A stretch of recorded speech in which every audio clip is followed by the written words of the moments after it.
You know, the world's climate scientists tell us that the highest safe level of emissions would be around 350 parts per million of carbon dioxide and greenhouse gases in the atmosphere. We're already at 400.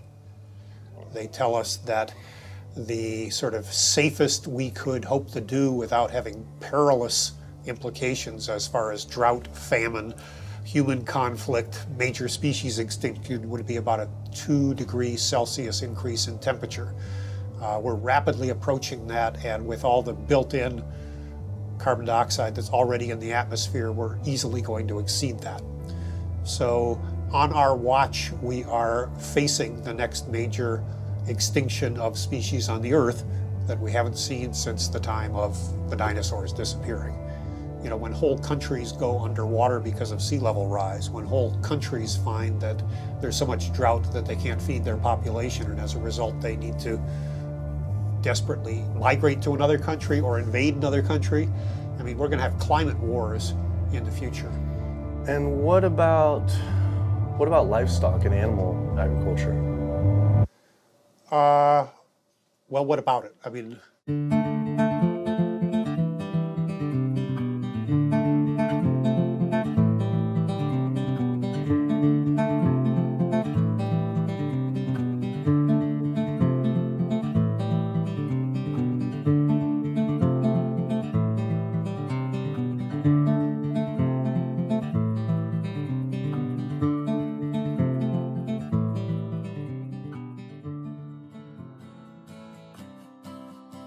My name's Kip. This is me. I had a cliche U.S. American childhood. My mom was a teacher, my dad was in the military, and I have one sister. I played all the sports growing up, but I always loved the outdoors and camping. Life was simple, not a care in the world. And then this guy showed up. Like so many of us, I saw his film An Inconvenient Truth about the impacts of global warming, and it scared the emojis out of me. In Al Gore's film, he describes how our Earth is in peril. Climate change stands to affect all life on this planet. From monster storms, raging wildfires, record droughts, ice caps melting, acidification of the oceans, to entire countries going underwater. That could all be caused by humans' demands on the Earth. With scientists warning unless we take drastic measures to correct our environmental footprint, our time on this planet may be limited to only 50 more years. I wanted to do everything I could to help. I made up my mind right then and there to change how I lived and to do whatever I possibly could to find a way for all of us to live together, in balance with the planet sustainably forever. I started to do all the things Al told us to do. I became an OCE, Obsessive Compulsive Environmentalist. I separated the trash and recycling. I composted, changed all the light bulbs, took short showers, turned the water off when I brushed my teeth, turned off lights when leaving a room, and rode my bike instead of driving everywhere. But as the years went by, it seemed as if things were getting worse. I had to wonder, with all the continuing ecological crisis facing the planet, even if every single one of us adopted these conservation habits, was this really going to be enough to save the world? It just seemed that there was something more to the story. I thought I was doing everything I could to help the planet. But then, with one friend's post, everything changed. The post sent me to a report online published by the United Nations stating that cows produce more greenhouse gases than the entire transportation sector. This means that raising cattle produces more greenhouse gases than all cars, trucks, trains, boats, planes combined, 13% compared to 18% for livestock. This is because cows produce a substantial amount of methane from their digestive process. Methane gas from livestock is 25 to 100 times more destructive than carbon dioxide from vehicles. Here, I'd been riding my bike everywhere to help reduce emissions, but it turns out there's more to climate change than just fossil fuels. I started doing more research. The UN, along with other agencies, reported that not only did livestock play a major role in global warming, it is also the leading cause of resource consumption and environmental degradation destroying the planet today. How is it possible I wasn't aware of this? I thought this information would be plastered everywhere in the environmental community. I went to the nation's largest environmental organizations' websites, 350.org, Greenpeace, Sierra Club, Climate Reality, Rainforest Action Network, Amazon Watch, and was shocked to see they had virtually nothing on animal agriculture. What was going on? Why would they not have this information on there? It seemed the main focus for many of these groups was natural gas and oil production, with fracking being the latest hot issue due to water usage and contamination. Hydraulic fracturing for natural gas uses an incredible amount of water. A staggering 100 billion gallons of water is used every year in the United States. But when I compared this with animal agriculture, raising livestock just in the US consumes 34 trillion gallons of water. And it turns out the methane emissions from both industries are nearly equal. Living in California, a state plagued by drought and water shortages, water use is a major concern for many of us. The average Californian uses about 1,500 gallons per person per day. About half of that is related to the consumption of meat and dairy products. So meat and dairy products are incredibly water intensive, in part because the animals are using very water intensive grains. That's what they eat. And so all of the water embedded in the grain and that the animal eats essentially is considered part of the virtual water footprint of that product. I found out that 1/4 pound hamburger requires over 660 gallons of water to produce. Here I've been taking these short showers trying to save water, and to find out just eating one hamburger is the equivalent of showering 2 entire months. So much attention is given to lowering our home water use, yet domestic water use is only 5% of what is consumed in the US versus 55% for animal agriculture. That's because it takes upwards of 2,500 gallons of water to produce 1 pound of beef.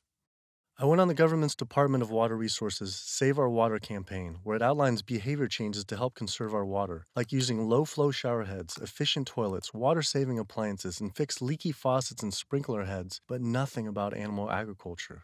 When I added up all the government's recommendations, I was saving 47 gallons a day. But still, that's not even close to the 660 gallons of water for just one burger.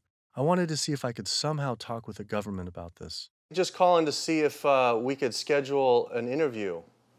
Yeah, that would be good. What does your schedule look like this afternoon or tomorrow afternoon? Tomorrow afternoon could be good.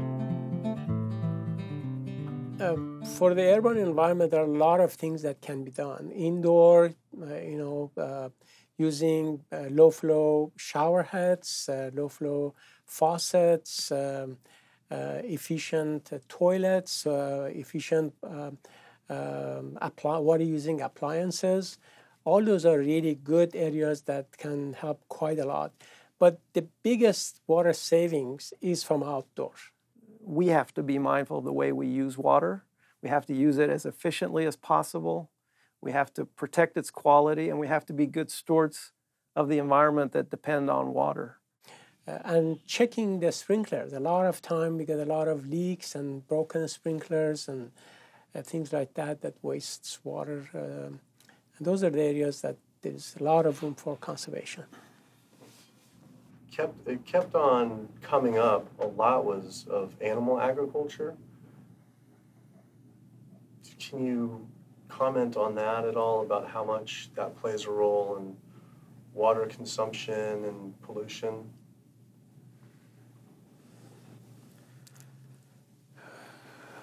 That's not my area.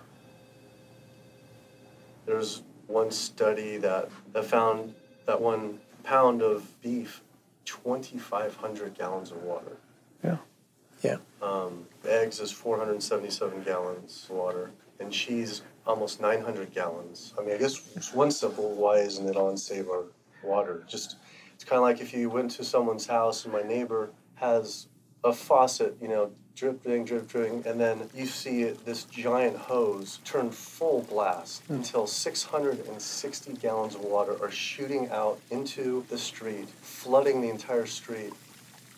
I think I would say, hey, turn that off, please. It seems like it's a huge thing that we could be doing by far more than anything else. Just like, if that is really the case. I think that the water footprint of animal husbandry is greater than other activities. There's no ifs, and, or buts about it.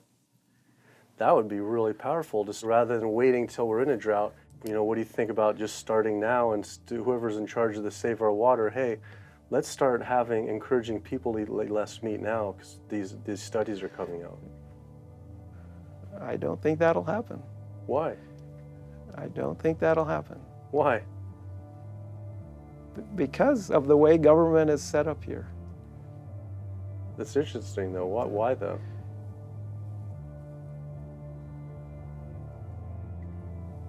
One is water management, and the other one is behavior change. Behavior of taking showers and not watering your lawn and doing all that, that's behavior. Yeah. Wow. Clearly, the government did not want to talk about this issue. Their inability to answer, along with the environmental organization's silence on the topic of animal agriculture, made it seem something more was going on. I started doing more investigating on the impacts of livestock and found out this situation was actually worse than I had thought. In 2009, 2 advisors from the World Bank released an analysis on human-induced greenhouse gases, finding that animal agriculture was responsible not for 18%, as the UN stated, but was actually 51% of all greenhouse gases. 51%. Yet all we hear about is burning fossil fuels. This devastating figure is due to clear-cutting rainforests for grazing, respiration, and all the waste animals produce. This makes animal agriculture the #1 contributor to human-caused climate change. But not only that, I found out raising animals for food consumes 1/3 of all the planet's fresh water, occupies up to 45% of the Earth's land, is responsible for up to 91% of Amazon destruction, is a leading cause of species extinction, ocean dead zones, and habitat destruction. Yet, the world's largest environmental groups that are supposed to be saving our world didn't mention this anywhere. I had to speak with environmental organizations to find out why they weren't addressing this issue. I sent off dozens of emails, made call after call, spent hours on hold. Days became weeks and weeks became months, and for some reason, no one wanted to talk to me about this. So bizarre. I supported these organizations for so long and now was met with silence.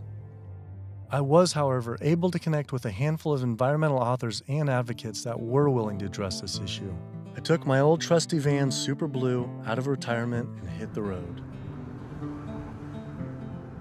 So my calculations are that without using any gas or oil or fuel ever again from this day forward, that we would still exceed our maximum carbon equivalent greenhouse gas emissions, the 565 gigatons, by the year 2030, without the electricity sector even, or energy sector even factored in the equation, all simply by raising and eating livestock. If you reduce the amount of methane emissions, the level in the atmosphere goes down fairly quickly, and within decades, as opposed to CO2. If you reduce the emissions to the atmosphere, you don't really see a signal in the atmosphere for 100 years or so. The single largest contributor to every known environmental ill known to humankind: deforestation, land use, water scarcity, the destabilization of communities, world hunger.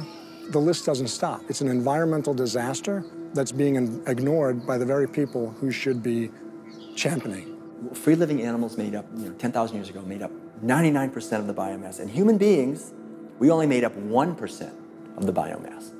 Today, only 10,000 years later, which is really just a fraction of time, we human beings and the animals that we own as property make up 98% of the biomass.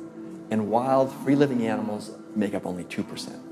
We've basically completely stolen the world, the earth, from free-living animals to use for ourselves and our cows and pigs and chickens and factory farmed fish. And the oceans have been even more devastated. Concerned researchers of the loss of species agree that the primary cause of loss of species on our Earth that we're witnessing is due to overgrazing and habitat loss from livestock production on land and by overfishing, which I call fishing, in our oceans.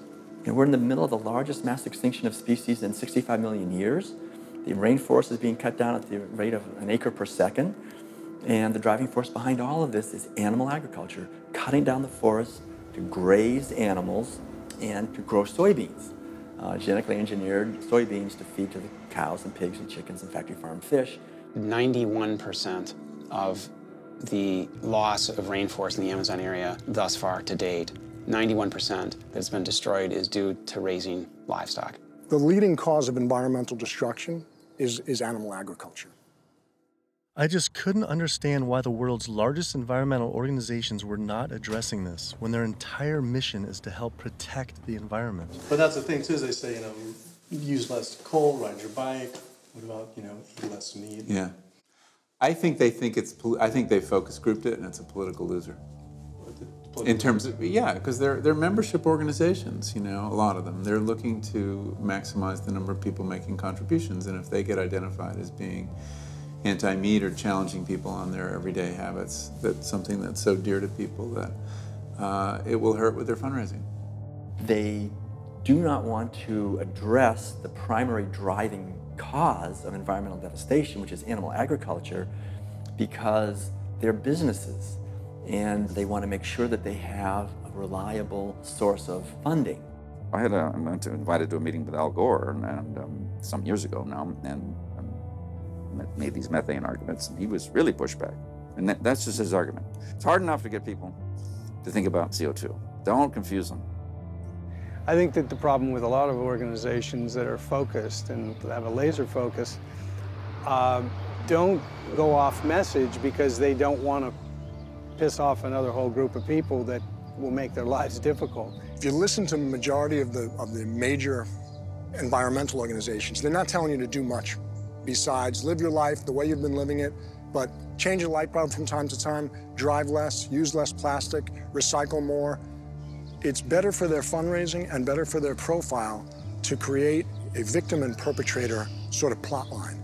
It's like when we talk about the fact that when we have a dysfunctional family and the father is an alcoholic, that's the one thing no one talks about. Everybody goes around that, and yet it's the one thing that's causing the devastation in the relationships in the family, because no one wants to talk about it.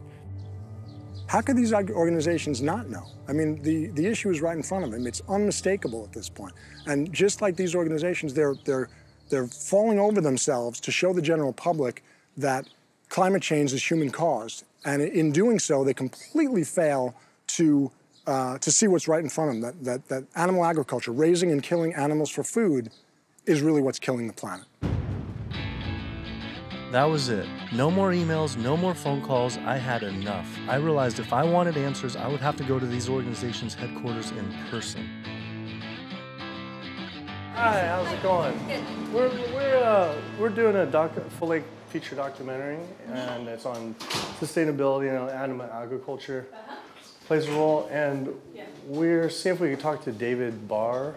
David Barr? Yeah. Okay. Do you have an appointment with him? We've been trying for it's almost 2 months, and we haven't even had one receptive email or anything. So we're seeing if we can just set something up. Let me just get They sent out their PR person instead. She refused to be filmed and told us to turn off the camera, but promised someone from their rainforest, ocean, and climate change departments would all speak with us, finally. Next stop was to give Sierra Club a visit. Turns out they were a bit more receptive to me showing up at their doorstep. Hey, how's it going? With the climate change, what's the leading cause of that? Well, it's basically burning too many fossil fuels. So coal, natural gas, oil, tar sands, oil shale, all these new exotic fuels that are kind of hybrids between them. But that's basically what is loading up the atmosphere. So we have this greenhouse effect where the heat is getting trapped and the temperatures are soaring at a rate that has never existed in the history of the Earth. And what about livestock and animal agriculture? Well, what about it? I mean, do you want to do it? Just research. A couple of the UN report says it's more. Livestock accounts for more than all transportation put together. A recent 2009 World Watch report, livestock causes 51% of all greenhouse gas emissions. Yeah, well, it is a big issue, and we need to address that as well. But, there's just so many different potential sources of methane and carbon emissions. If the number one leading cause is animal agriculture and meat consumption, then doesn't that need to be the number one focus, if not the number two? Well, That's your assessment. Our assessment is different. That was bizarre. So Greenpeace got back with me today and said, "It was great to meet with you yesterday. I've spoken with various people here at Greenpeace about your request, but I'm afraid we're not going to be able to help this time. Thanks again, and we wish you the best of luck." Greenpeace's response reminded me of the statistic that 116,000 pounds of farm animal excrement is produced every second in the United States alone. That is enough waste per year to cover every square foot of San Francisco, New York City, Tokyo, Paris, New Delhi, Berlin, Hong Kong, London, Rio de Janeiro, Delaware, Bali, Costa Rica, and Denmark combined. Livestock operations on land has caused created more than 500 nitrogen-flooded dead zones around the world in our oceans, comprise more than 95,000 square miles of areas completely devoid of life. So any meaningful discussion about the state of our oceans has to always begin by frank discussions about land-based animal agriculture, which is not what our conservation groups, Oceana being the largest one in the world right now, the most influential, as well as others, that's not what is at the apex of their discussions. I went on my favorite ocean protection organization's website, Surfrider Foundation, to see what they were doing about this. Mostly what I found were campaigns about plastic bags and trash, but nothing about animal agriculture. What is the number one coastal water quality issue polluter? I mean, a lot of it, it's actually, we call it the toxic cocktail, because it really is this sort of diffuse source. So it's, heavy metal from tires and brakes and cars, heavy metals. It is these herbicides and pesticides. So it's really just, it's kind of picking up the everything we leave on the ground and collecting it together and pushing it out into the ocean. So it's hard to actually target one thing. When we're doing our research on this particular one and runoff, and just kind of increasingly as we're interviewing more and more people, it keeps coming up. The animal agriculture as being, and we read animal agriculture as being the number one water polluter, considerably by more than any other. Yeah, that's interesting. I think, I guess it depends on the regions that you focus on, like the urban areas, which is sort of like where we are here in Southern California. We don't see that because there's not a lot of sort of agricultural farms, but if you look in the mid-Atlantic, sort of Maryland, Virginia, North Carolina, that region, I know there's a lot of poultry farms and a lot of hog farms, and it's a huge waste issue. I was surprised that not only did they not focus on farm runoff, but they also didn't mention any campaigns about how our oceans are in near collapse. The UN reported that 3/4 of the world's fisheries are overexploited, fully exploited, or significantly depleted due to overfishing. The oceans are under siege like never before, and marine environments are in trouble. And if we don't wake up and do something about it, we're going to see fishless oceans by the year 2048. That's the prediction from scientists. The fact that when people look at fishing, sometimes they're only looking at the fact of the animals who are actually consumed by humans, and we're not necessarily looking at all the animals who are caught in the drift nets, all the other animals who are killed in the industry. And when you look at even the shrimping industry has done a lot to devastate the planet as well in terms of breaking down natural barriers that we have to protect the islands. We're at over 28 billion animals were pulled out of the ocean last year. They're not ever given a chance to recover. They can't recover. They don't multiply that quickly. They don't, they don't come back. We're not giving them an opportunity. The oceans are in complete collapse. The large fish species are nearing extinction. The way fishing is done today to feed the demand for 90 million tons of fish is primarily through massive fish nets. For every single pound of fish caught, there's up to 5 pounds of untargeted species trapped, such as dolphins, whales, sea turtles, and sharks, known as bykill. If we were to imagine this same sort of practice happening on the African savanna, targeting gazelle, but in the process scooping up every single lion, giraffe, ostrich, and elephant, nobody would stand for it. Yet, this is what is happening in our oceans every single day.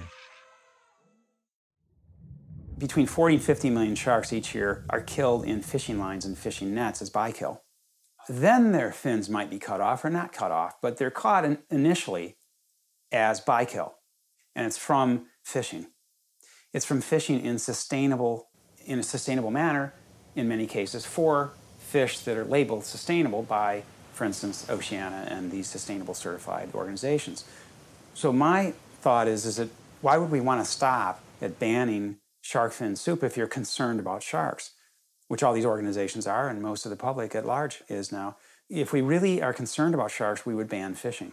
I went on the world's largest ocean conservation group's website, Oceana, to see what they were doing about this. On their site, along with a TED Talk by CEO Andy Sharpless, I was astounded to read they actually recommend that one of the best ways to help fish is to eat fish. With the world's fish population in near collapse, this seems like saying the best way to help endangered pandas is to eat pandas. I couldn't understand how Oceana could say we could remove close to 100 million tons of fish per year, and that could somehow be sustainable and good for our oceans. Many of the species that are nearing extinction have done so, are being ravaged and becoming nearly extinct in a declining fashion and haven't recovered on the watch of Oceana and on the watch of Marine Stewardship Council and very much on the watch of Monterey Bay Aquarium Seafood Watch, which I mentioned in one of my lectures. That's they're aptly named because that's what they're doing. They're sort of watching this happen instead of aggressively halting it.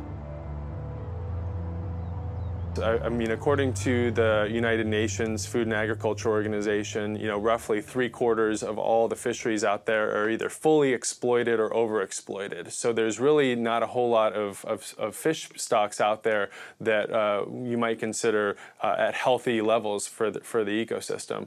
Watching Andy's TED Talk gave about feeding the world. In 1988, fish catch, as you mentioned, peaked at 85 million tons. How is it possible that we can sustainably catch 100 million tons by 2050? Regardless if it's in a farm or if it's in the ocean, if for every pound of fish you're taking out, you're essentially taking out 5 pounds of wild fish, no matter whether it's a pond or it's in the ocean. How can that be sustainable?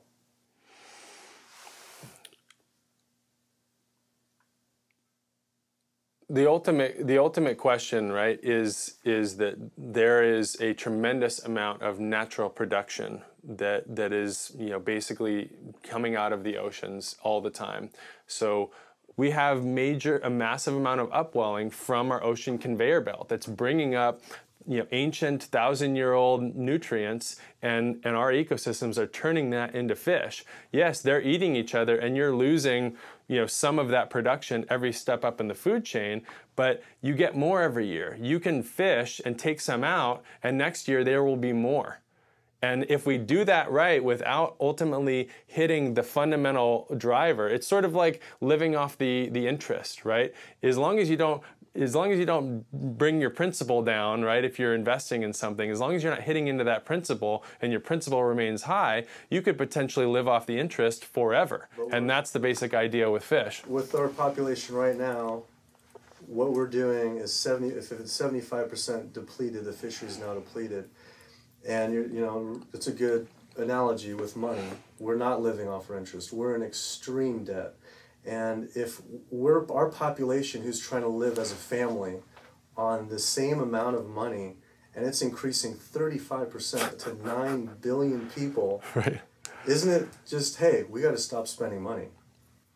Yeah. We need to stop eating fish. Well, if you could bring the principle back. Fishing of any type is depleting not only the species, but you get into this serial depletion where one fish species will be minimized, and the fishing industry for that fishery will move on to the next species.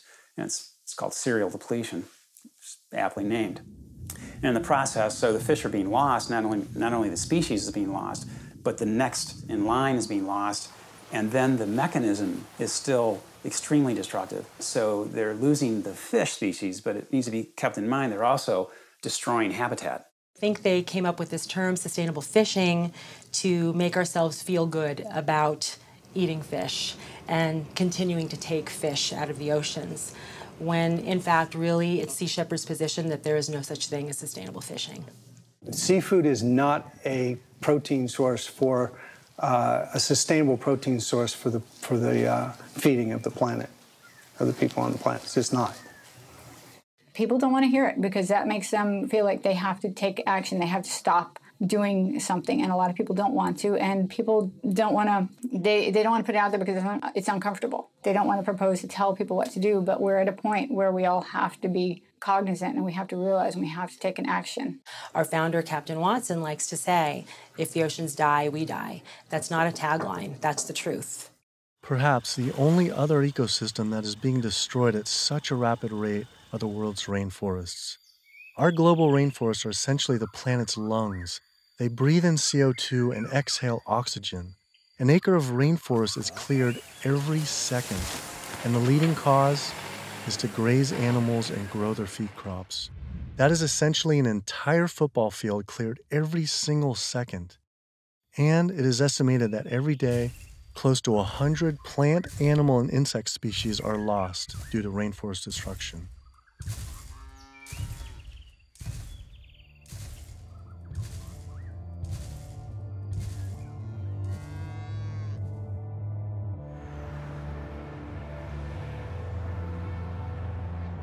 What is the leading cause, absolute leading cause of rainforest destruction?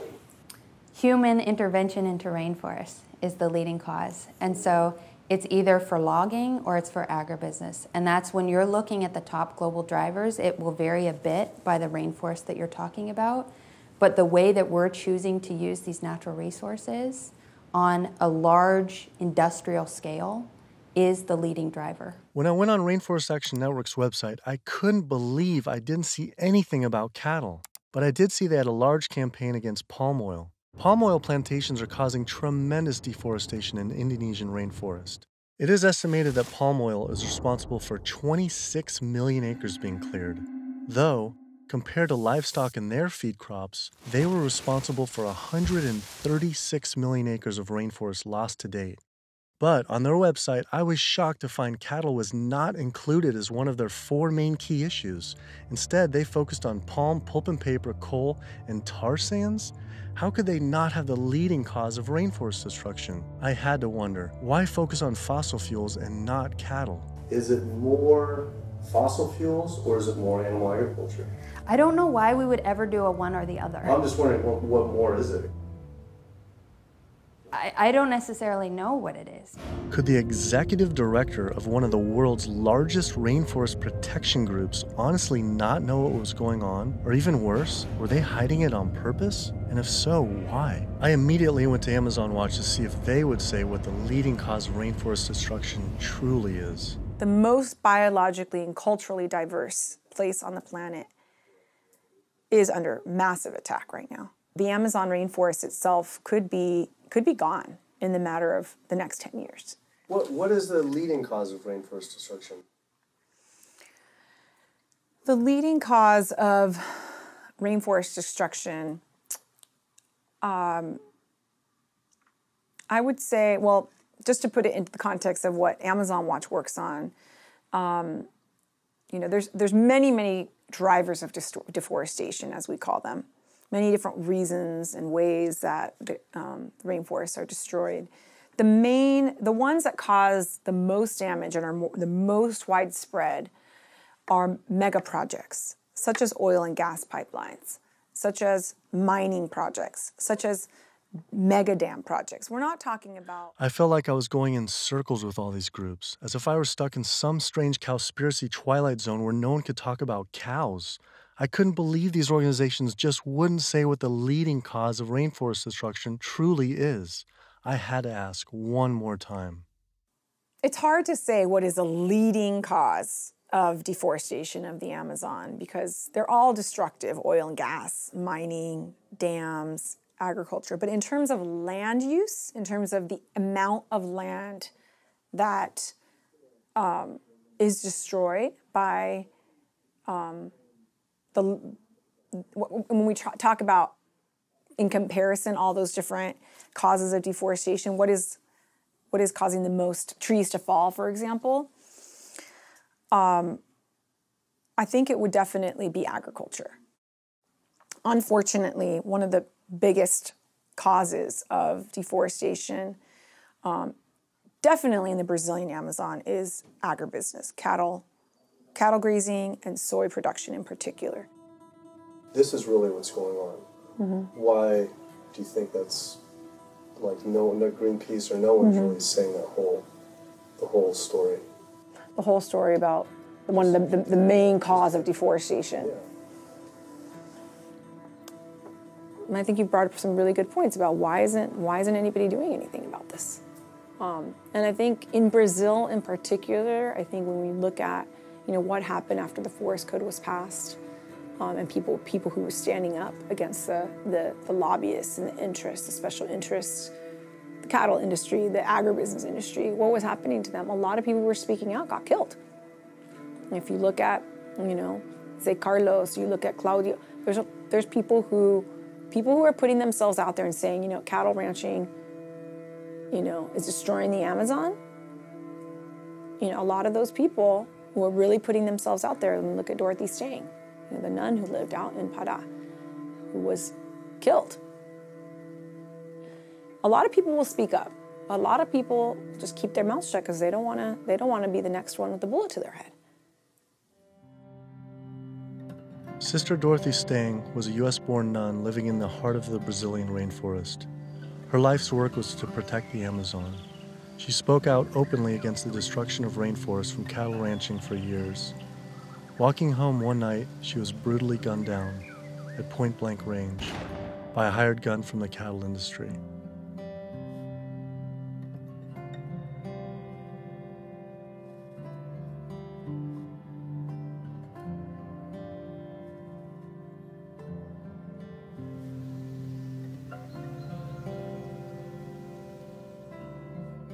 After Greenpeace's initial denial for an interview, I wrote again, begging they reconsider.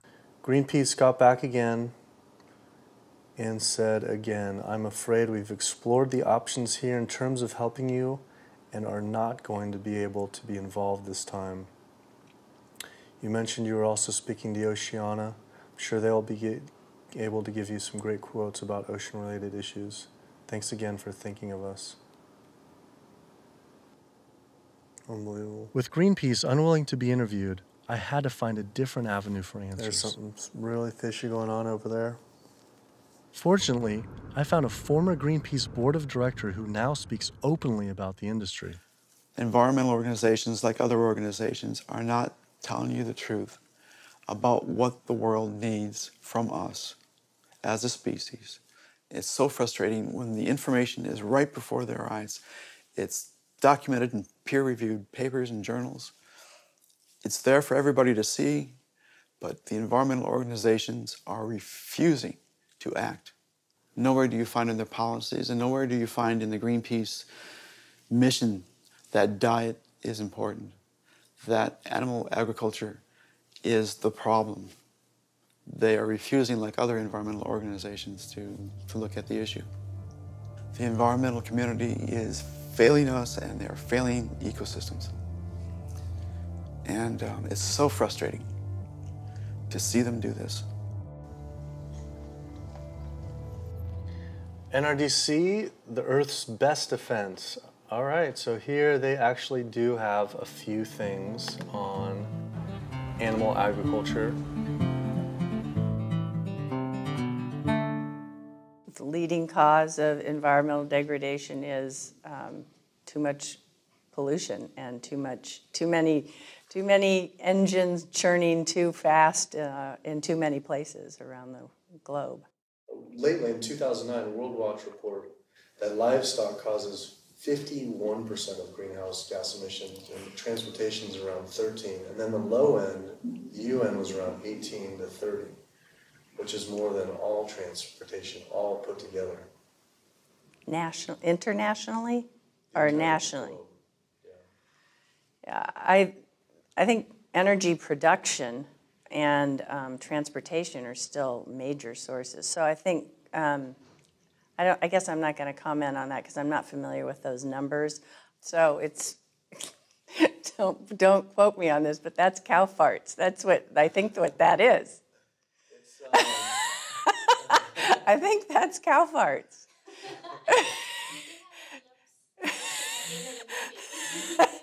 Well, that's part of the story.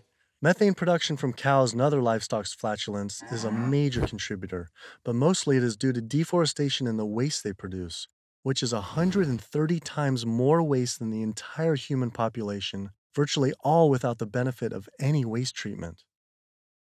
NRDC absolutely, as I said, has a big food program. In fact, we just, every year we do the Growing Green Awards, and we recognize food innovators. And this last year, one of the awardees was a sustainable pork producer, actually, that doesn't use any antibiotics, and also the antibiotic use that industrial food production in the United States uses right now. Is, you know, we're giving the majority of antibiotics in the United States are administered to healthy livestock.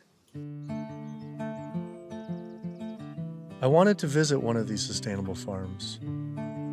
I found the Market Guard grass-fed beef farm on the lush, misty California coast.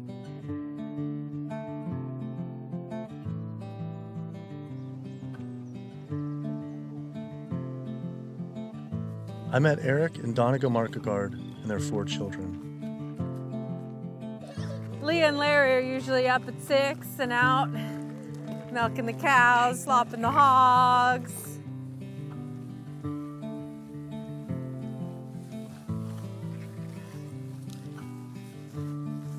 Altogether, we graze about 4,500 acres. And this is our home ranch. And this is 952 acres of that. On average, it's about 1 cow or cow and a calf per every 10 acres. We would produce annually roughly 80,000 pounds of finished plate-ready meat.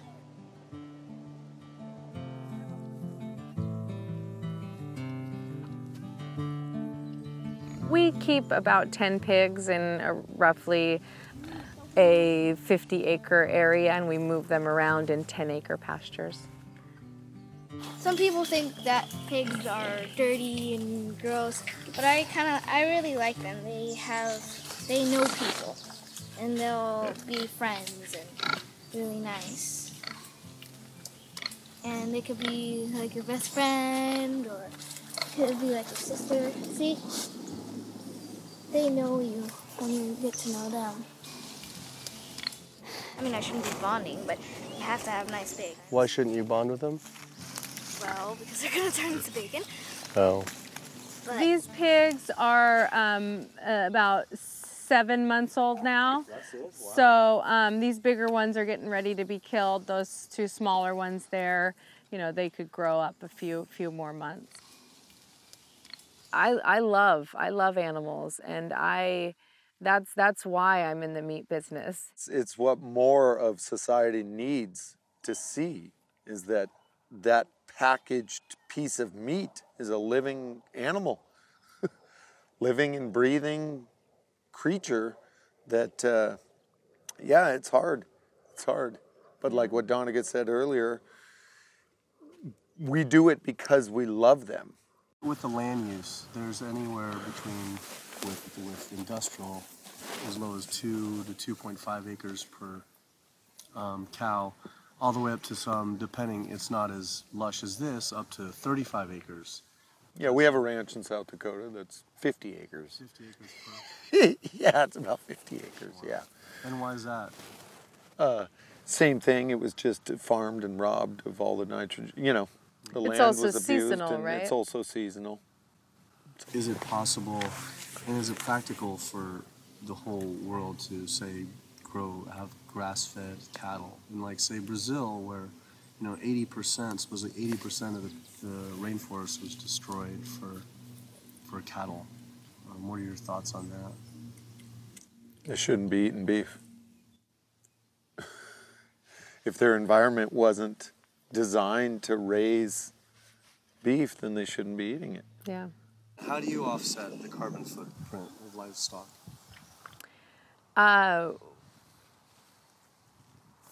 We don't feel like livestock have a carbon footprint. I left there feeling confused. And as far as grass-fed beef not having a carbon footprint, it actually sounded like it could make sense until I added up the numbers on land use and population. If we were to use the market guard model of raising animals, which requires 4,500 acres producing 80,000 pounds of meat, the average American eats 209 pounds of meat per year. If that was all grass-fed beef, only 382 people could be fed on their land. That equates to 11.7 acres per person times 314 million Americans, which equals 3.7 billion acres of grazing land.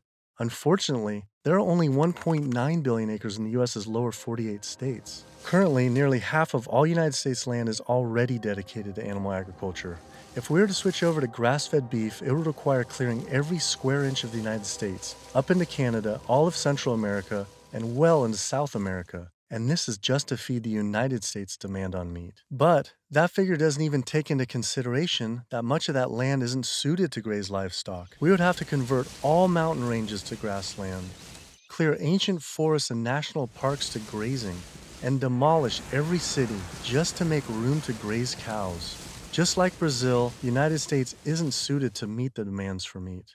It takes 23 months for a grass-fed animal to grow to the size and age that it's slaughtered, whereas a grain-fed takes 15 months. So that's an additional 8 months of water use, land use, feed, waste, and in terms of a carbon footprint, it's a huge difference. Turns out, due to land use, grass-fed beef is more unsustainable than even factory farming. I had to come to terms with the fact there was no way to sustainably raise enough animals to feed the world's current demand on meat, and had my doubts on dairy as well. But I did want to talk with a premier organic dairy company to see if they believed their product was sustainable for the world's population. It requires a lot of inputs to produce milk. The feed, the water, the land, it does. And it may not be practical to expect that there can be enough dairy production produced in a sustainable way to feed the entire world. I just don't think that that's necessarily a given. I think it's maybe too much to expect that the world can be fed with dairy in a sustainable way. I don't know the answer, but common sense would say that's a long shot. I was shocked to hear such an honest answer. If this is what the dairy's CEO would say, I wondered what the farmer would claim. Based on their marketing, it seemed their farms were an oasis for cows.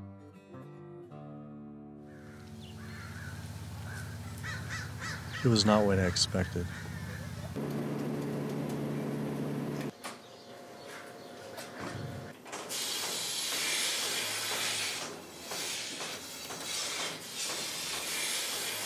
Typically, a cow will eat 140 to 150 pounds of feed a day. 140 to 50 pounds of feed every day. And then she's also going to drink between 30 and 40 gallons of water. Probably go through about 20 tons per week. 20 tons of grain per week. Primarily for our milking cows, so about 250 cows. Yeah, so the biggest part of sustainability to me, the number one thing on the list should be profitability. So how the process completely works from start to finish is the cow needs to have a baby in order to give milk. And so she'll have her baby. That baby's going to stay with the mother for at least 2 days. The babies will go off to our calf raising facility, so they have an individual hutch that they'll be raised in. Since we're a dairy, it's only the girl cows that give us milk. So the boys on typical dairies, they're sold off to beef raising facilities. But we do keep approximately half, and we raise them for 2 years and sell them as organic grass-fed beef. So all dairy cows eventually go to the beef industry? Mm-hmm. At some point in time, she's really going to drop off, and so you have to make a business decision at that point. Are you going to keep investing in her, to give milk, or are you going to sell her off again to another dairy or into the beef industry?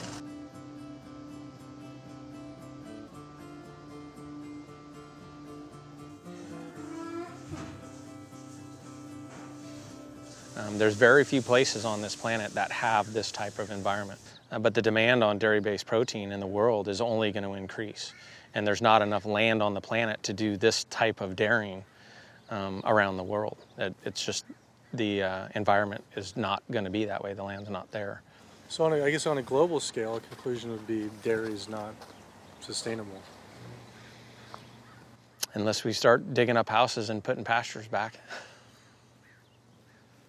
And the only way to start digging up houses and development is to have less people.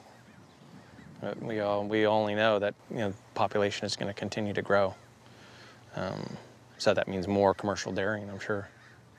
Either that or some low demand by the people. Yeah, or some other product's going to take its place. I mean, we see there's all sorts of soy milks and almond milk and a lot of other products that are coming out, and different blends, where you take juices and proteins, and I think you'll see a lot more of that.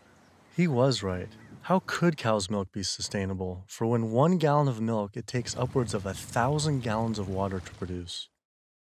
Doing research on grass-fed livestock, I kept coming across the work of Alan Savory. Almost a third of the planet's land is becoming desert, with a vast majority due to livestock grazing. Savory claims that the best way to reverse this desertification is to actually graze more animals.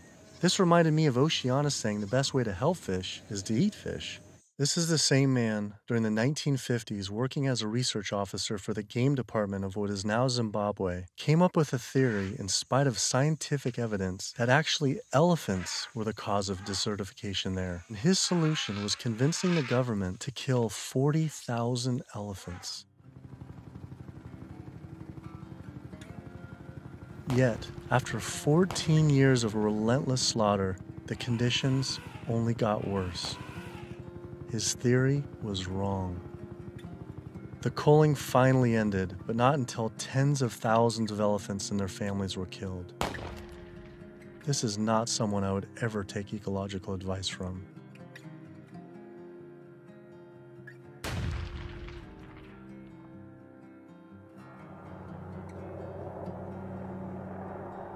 It turns out the cattle industry is having the same effect on wildlife in the United States.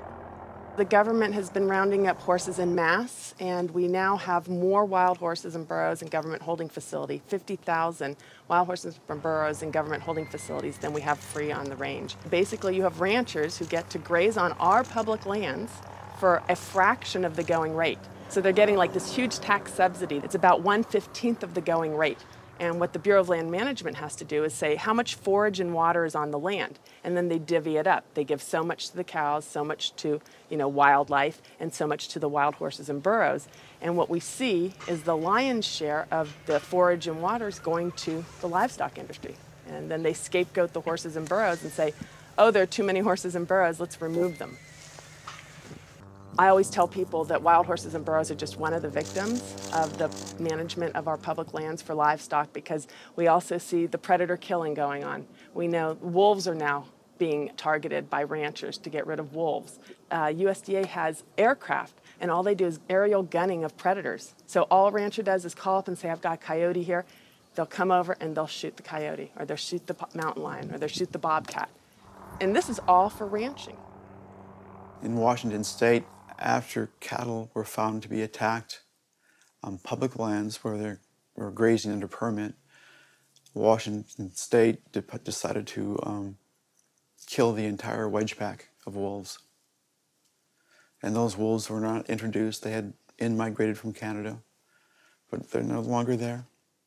It starts at the local level with the Bureau of Land Management, but then it goes all the way to Congress. And we see Congress sitting there willing to allow this type of mismanagement of our public lands to continue. It is the insistence of and the lobbying power of the animal agriculture industry that continues to see wolves killed, continues to see an insistence that predators be maintained at a low level that does not benefit ecosystems. I've seen so many pieces of land, I've looked at so many environmental assessments from the Bureau of Land Management where they say the rangelands are not meeting standards. And they say straight up, livestock grazing is a cause for not meeting range standards, and yet they will continue to allow livestock grazing. They're at the very core of making sure that cougars are treed by hounds, and that wolf packs are run down, and that hunting seasons are opened up year-round, and that traps are set so that they can suffer. If anyone cares about wild horses and wildlife and public lands and the environment, you can't ignore the livestock, the impact, the negative impact that livestock grazing is having on our public lands in the West. I've added up the costs of animal food production that the producers don't actually bear themselves. These are the hidden costs or the externalized costs that they impose on society. And those are in categories like healthcare, environmental damage, subsidies, damage to fisheries, and even cruelty. If you take those externalized costs, which are about $414 billion, if the meat and dairy industries were required to internalize those costs, if they had to bear those costs themselves, the costs of the retail prices of meat and dairy would skyrocket. So a $5 carton of eggs would go to $13. A $4 Big Mac would go to $11. The problem with these externalized costs being imposed on society is that whether you eat meat or not, whether you're an omnivore or an herbivore, you are paying part of the costs of somebody else's consumption. So that when somebody goes into a McDonald's and buys a Big Mac for $4, there's another $7 of costs that's imposed on society. I'm paying that. You're paying that, whether you eat meat or not. When you really look at who's benefiting and who's lobbied for this system of agriculture, it's the largest food producers in the country and the largest meat producers. And once they become so large and wealthy, then they can dictate the federal policies around producing food because they have so much political power. Was this why Al Gore, even during his vice presidency, never addressed the issue of animal agriculture and failed to talk about it in his film, An Inconvenient Truth, or his organization, the Climate Reality Project? Was this truth just too inconvenient for even him? I felt let down by the man who inspired me on this entire path. I knew I needed to talk to an animal agriculture lobby group to see what they had to say. If they could silence the government, are they influencing and possibly have connections to these environmental groups as well? Animal Agriculture Alliance, one of the biggest livestock lobby groups in America, has agreed to an interview. Greenpeace won't give us an interview, but Animal Agriculture Alliance has agreed to an interview. Now that is saying something. People hear the word GMOs, and that's a really scary term. And again, I think agriculture has kind of struggled to explain what that means. But in reality, what we've done is to use technology to make advancements in how we raise crops and how we raise animals. We're not going to feed the world, going back to how it was 100 years ago, where all the animals were, pasture fed. We didn't just move animals inside and just implement these large vertically integrated systems because of sustainability. It certainly reduces the environmental impact while improving animal well-being and food safety. So they're saying that animals like it just as much being inside, say the chickens and the cows like being just as much inside as pasture grass-fed? In a lot of cases, it's been a significant improvement in their well-being, just in terms of the amount of care they can get, individualized care. Does the meat and dairy industry ever support or donate to environmental nonprofits? I don't know that I would want to comment on that. Yeah, I don't know. I don't know that we would know what they donate to or don't donate to. Does meat and dairy industry ever support or donate to, say, Greenpeace? Again, I don't know that I would feel comfortable. Hey, sorry we didn't get back to you earlier. I have some bad news. Unfortunately, we are no longer able to fund your film project. We had a meeting, and due to the growing controversial subject matter, we have some concerns and have to pull out. Why was this subject so controversial? The first person I could think to speak with was Howard Lyman, who had been sued by cattlemen for simply speaking the truth about animal agriculture on the Oprah Winfrey Show. I was born on the largest dairy farm in the state of Montana in 1938. Grew up my entire life on a livestock farm, went to Montana State University, got a degree in agriculture, came back and started a mega agricultural endeavor where I had 10,000 acres of crop, 7,000 head of cattle, and about 30 employees. So I spent 45 years of my life in animal agriculture, and so I've been there, done that. When I was on the Oprah show, we had the food disparagement law. Now, the food disparagement law, in my opinion, was unconstitutional, but what it basically said, that it was against the law to say something you knew to be false about a perishable commodity. I didn't say anything on the Oprah show I thought to be false. I went there and told the truth. Now, it took 5 years and hundreds of thousands of dollars to end up extricating myself from the suits from the cattle industry. But if I was to go on the Oprah show today, say exactly the same thing today that I said back then, I would be guilty. And for me, when they were talking about the food disparagement law, it was the fact of whether I told the truth or not. You can go today and tell the truth, and you will be guilty, because if you cause a disruption in the profits of the animal industry, you're guilty under the Patriot Act. Do you think there should be any concern of us making this documentary? Of course. If you don't realize right now that you're putting your neck on the chopping block, you know, you better take that camera and throw it away. The animal agriculture industry is one of the most powerful industries on the planet. I think most people in this country are aware of the influence of money and industry on politics, and we really see that clearly on display with this industry in particular. Most people would be shocked to learn that animal rights and environmental activists are the #1 domestic terrorism threat, according to the FBI. And why is that? It's a difficult question to answer, why these groups are at the top of the FBI's priorities. I think a big part of it is that they, more than really any other social movements today, are directly threatening corporate profits. You know, when we try to find out how factory farms and how animal agriculture is polluting the environment, they try to claim exemptions to that information, either under national security terms or public safety, trademark issues, business, it's a business secret. We've seen all these attempts to keep people in the dark about what they're actually doing.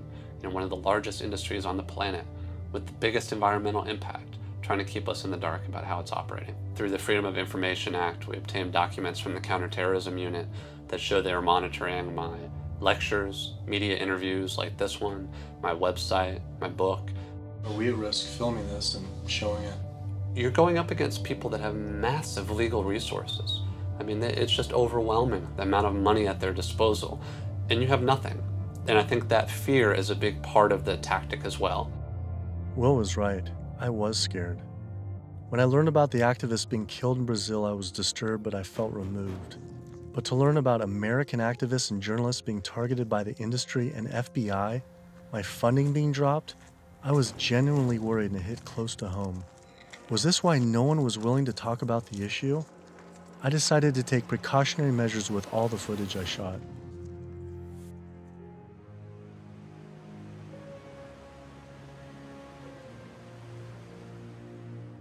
I was beyond frightened to imagine what could possibly happen if I pursued this subject any further. It seemed the only decision to make was to put down the cameras and walk away. But then, I realized this issue was way bigger than any personal concern I could ever have for myself. This was about all life on Earth hanging in the balance of our actions, and that you either live for something or die for nothing. And I actually had no choice all along. I decided then to surrender not to fear from the secret, but rather to a cause towards truth. I couldn't be like these environmental organizations and sit silently while the planet was being eaten alive right in front of our eyes. I had to stand up and continue on.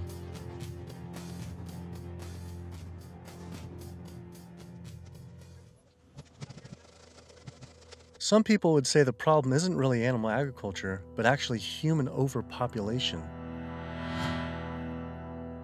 In 1812, there were 1 billion people on the planet. In 1912, there were 1.5 billion. Then, just 100 years later, our population exploded to 7 billion humans. This number is rightly given a great deal of attention, but an even more important figure when determining world population is the world's 70 billion farm animals humans raise. The human population drinks 5.2 billion gallons of water every day and eats 21 billion pounds of food. But just the world's 1.5 billion cows alone drink 45 billion gallons of water every day and eat 135 billion pounds of food. This isn't so much a human population issue, it's a human eating animals population issue. Environmental organizations not addressing this is like health organizations trying to stop lung cancer without addressing cigarette smoking. But instead of secondhand smoking, it's secondhand eating, which affects the entire planet. We're growing enough food right now in the world to feed between 12 and 15 billion people. We only have 7 billion people. We have roughly 1 billion people starving every single day. Worldwide, 50% of the grain and legumes that we're growing, we're feeding to animals. So they're eating huge amounts of grain and legumes. And in the United States, it's more like closer to 70, 80, depending on which grain it is, about 90% of the soybeans. 82% of the world's starving children live in countries where food is fed to animals in the livestock systems that are then killed and eaten by more well-off individuals in developed countries such as the US, UK, and in Europe. The fact of it is that we could feed every human being on the planet today an adequate diet if we did no more than take the feed that we are feeding to animals and actually turn it into food for humans. And so somebody trying to justify GMOs, that's like trying to give a drowning man a drink of water. You can produce, on average, 15 times more protein from plant-based sources than from meat on any given area of land, whether it's using the same type of land, whether it's a very fertile area in one area of the world or it's an area that's depleted. If we would reduce the amount of meat we're eating and dairy and eggs, we could allow all these monocropped fields of genetically engineered corn and soybeans to revert back to forest again, to be habitat for animals. You know, anytime somebody tells you that we can't grow food for humans on the land that we're growing feed for animals, this is somebody that is smoking the #1 crop out of California. The fact of it is, if you can grow corn to stuff down the throat of an animal, you can actually grow corn and feed it to a human.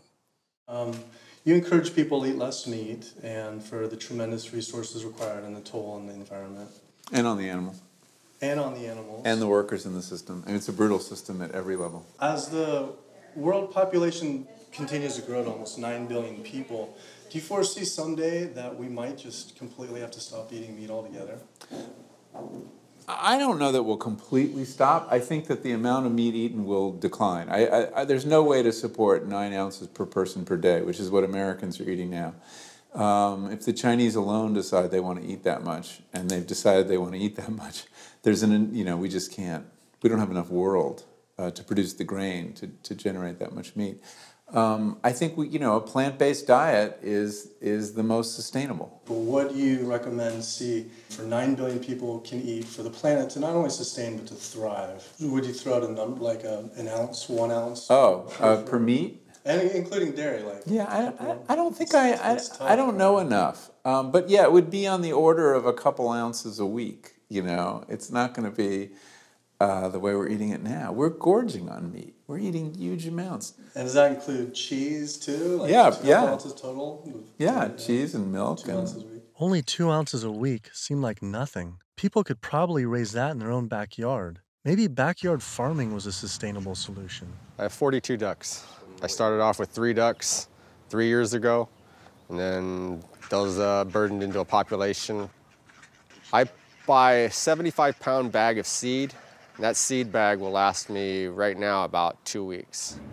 The ducks now that we're going to be culling are about 2 years old. When you're living with them, they get used to you. They're not intimidated or whatever, and so they make all their vocal sounds like natural. Go down. Easy, easy, easy, easy. Okay. Now we're gonna keep you. Run. These two go first. Being smart-wise, compared to a chicken, they're probably the same.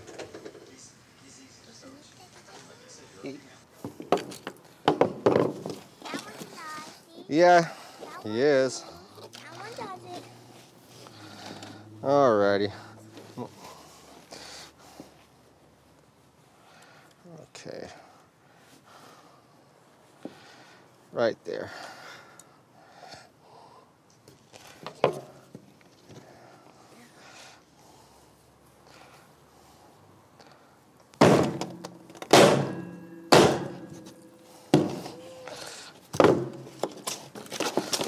That's going to be a little gruesome.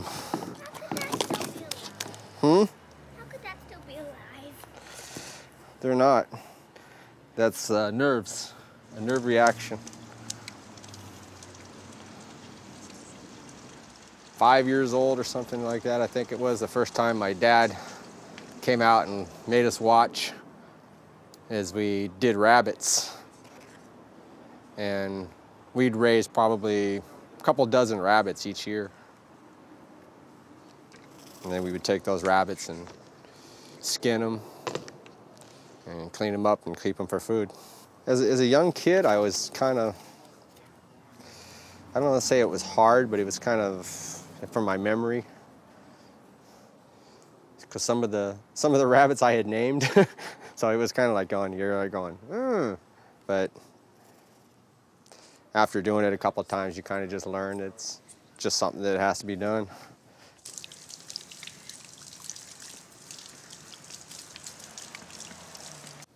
Not the fingers. I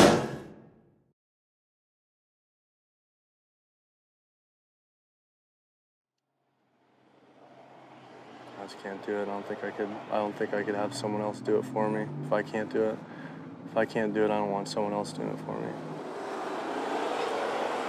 And then sustainability, for sustainability, 75 pounds is 2 pounds per, so it's a pound per week per duck.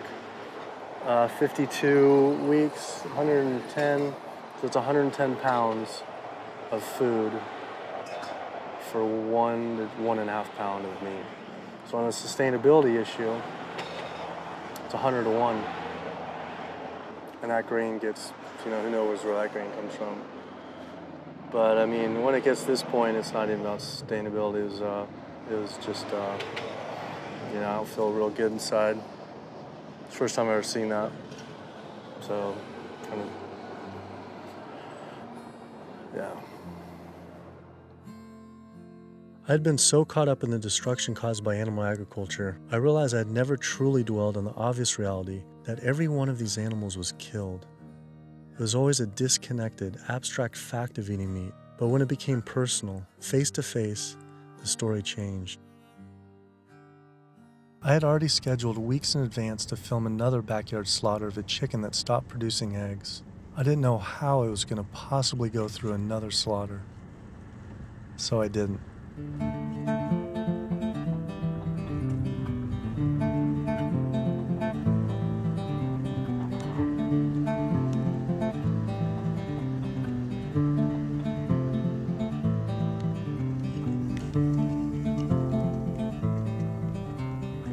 Animal Place is a farm animal sanctuary in Northern California that focuses on rescuing animals from the animal agriculture industry. A lot of people don't realize that meat breed chickens, like this guy behind us, they're generally slaughtered at about 42 days old, whereas chickens that are bred for egg production are killed when their productivity starts to decrease, when they start laying less eggs. And that generally happens about 18 months to 20 months. It doesn't matter if you buy caged eggs from hens on cage-free farms or free-range farms or pasture-based farms. Hi, Carol. It doesn't matter. It turns out there's a successful movement of sustainable animal alternative food producers based right here in California, funded by big names like Bill Gates and Biz Stone. When you imagine all those egg-laying hens eating all that soy and all that corn, you have an energy conversion ratio at about 38:1.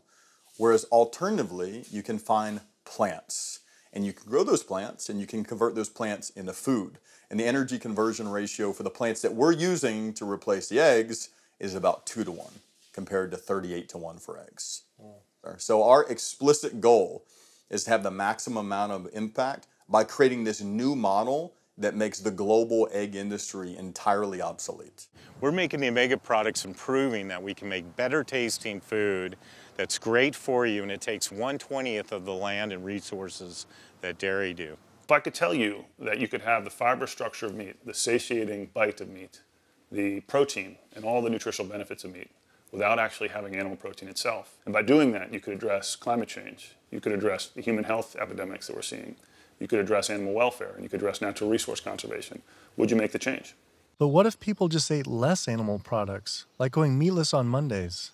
When you go meatless on Monday, if you ascribe to that campaign, you're essentially contributing to climate change, pollution, depletion of our planet's resources, and your own health, then on only 6 days of the week instead of 7. You're creating a false justification, clearly a false sense of justification for what you're doing on those other 6 days of the week. So in other words, we really shouldn't be resting on our laurels of what you do right only 1/7 of the time. You can't be an environmentalist and eat animal products, period. Kid yourself if you want. If you want to feed your addiction, so be it. But don't call yourself an environmentalist. I knew I had to stop eating all animal products. I wanted to help the planet be sustainable, but I needed to sustain myself. I had doubts about being healthy and not eating meat, dairy, and eggs. All I knew was a standard American diet I grew up on. Is it even possible to be a healthy vegetarian or vegan? Is it possible to be a healthy vegetarian or vegan? I became vegan for, 32 years ago now, and I run several miles every day. I go biking 40, 50 miles through the countryside. I work long hours. I feel great. It's nice waking up in a light, trim body every day. And so many of my vegan friends and patients, are just, they're thriving since their transition to a vegan diet. So yes, and I've seen vegan moms go through healthy vegan pregnancies and deliver healthy vegan children and raise them into tall, full-size, intelligent vegan adults. And yes, certainly all the nutrients are there in the plant kingdom to do this. That is correct. Think anyone should be consuming dairy? I really don't. When you think about it, the purpose of cow's milk, I did most of my growing up on a dairy farm in Wisconsin.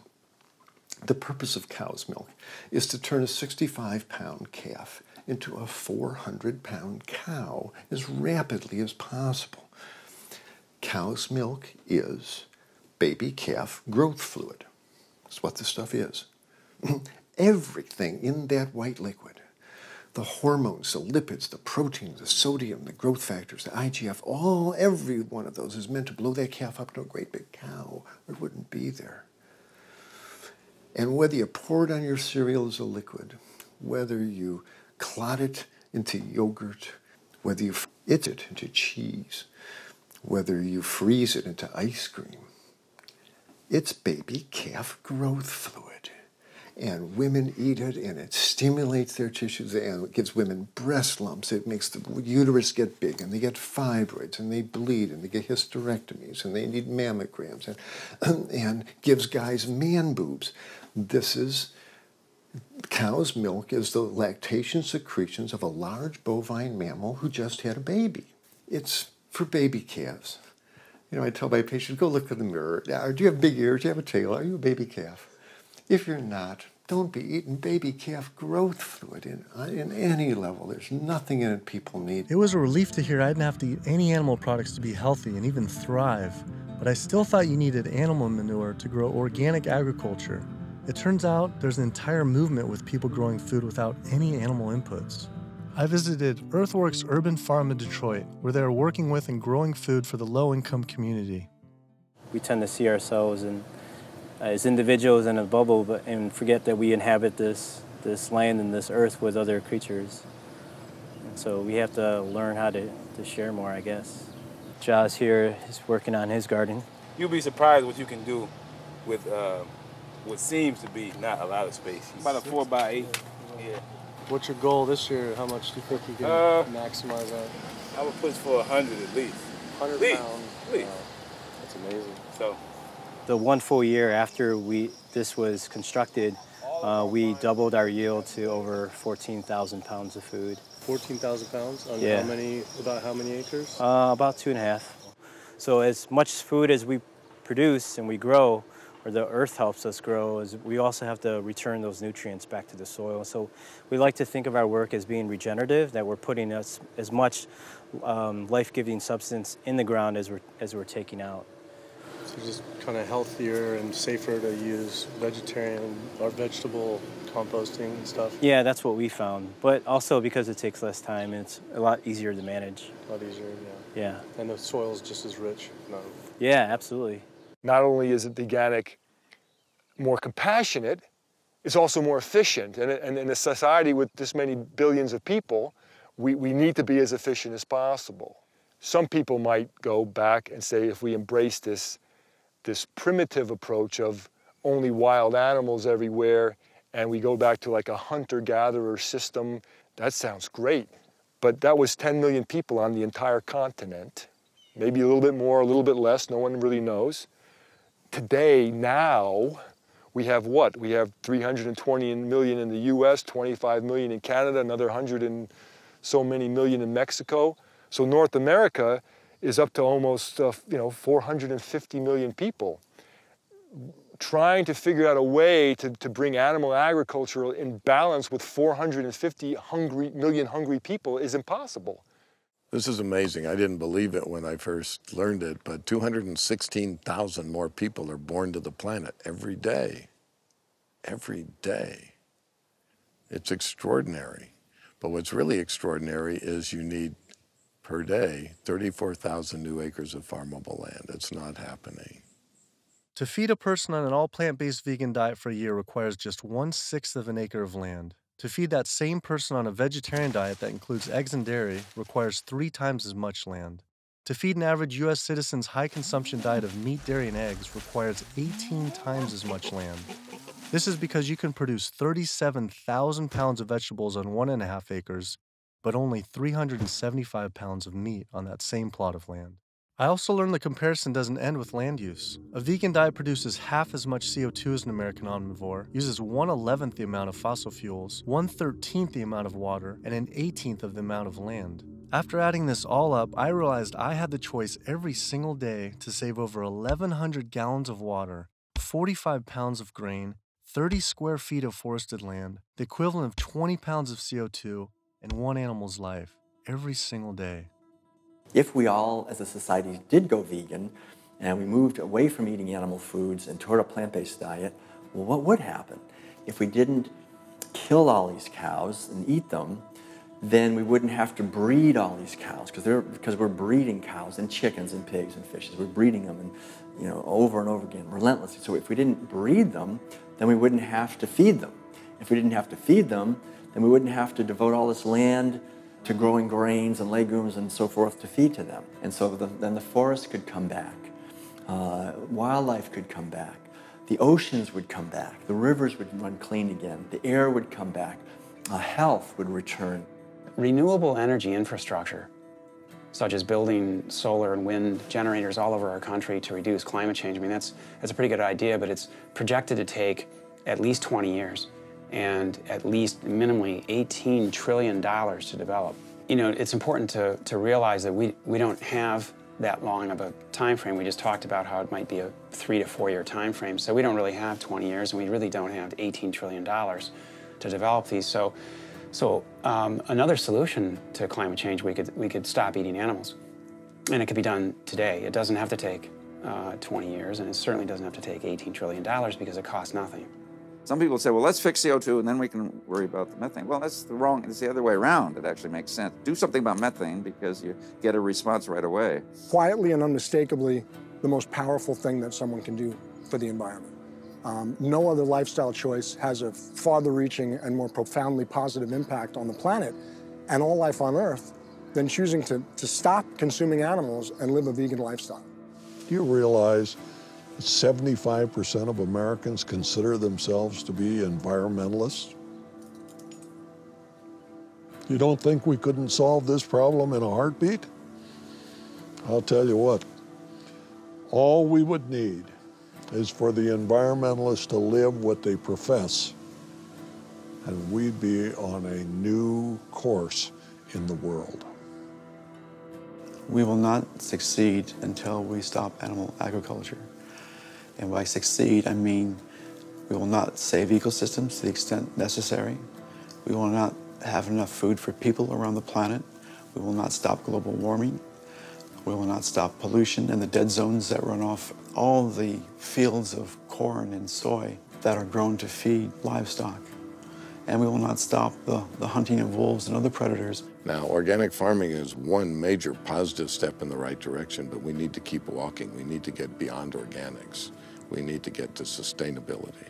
When you take the animal out, well, you also take the greenhouse gas issue out, and you take the food safety issues out, and you take some of the other externalities related to food scarcity out. But one thing that's amazing is, I think you put our values back in. You put values like compassion and integrity and kindness, values that are natural to human beings. You put that in. You build that back into the story of our food. And I think as this begins to progress, I think it also helps people to pause before they eat that egg, before they eat that steak, before they eat that chicken nugget, and ask themselves, is that really what they want? Or do they actually want something more? I had to come to the full conclusion the only way to sustainably and ethically live on this planet with 7 billion other people is to live an entirely plant-based vegan diet. I decided instead of eating others, to eat for others. At first, like these environmental groups, I was afraid of what it'd mean to change, but now I embrace it. All this talk about sustainability sounded like our planet was on some sort of life support, and I don't want her to simply survive or to sustain, but to thrive. Life today is not about sustainability, it's about thrivability. She's given so much to us for so long, it was time to give back. 108% of everything we have. It felt good. It was in alignment. And we see this movement not just about providing cheaper and inexpensive food that everyone can have, but also a spiritual move. A move towards understanding who we really are and how we can really connect to each other. Do what you can do as well as you can do it every day of your life, and you will end up dying one of the happiest individuals that ever died. We become part of a gathering momentum of other people that's happening. This is really what's happening. This is the news. Selflessness is a nice way to be. It has all these benefits for yourself as well as the planet and other people. So it's a beautiful way to live.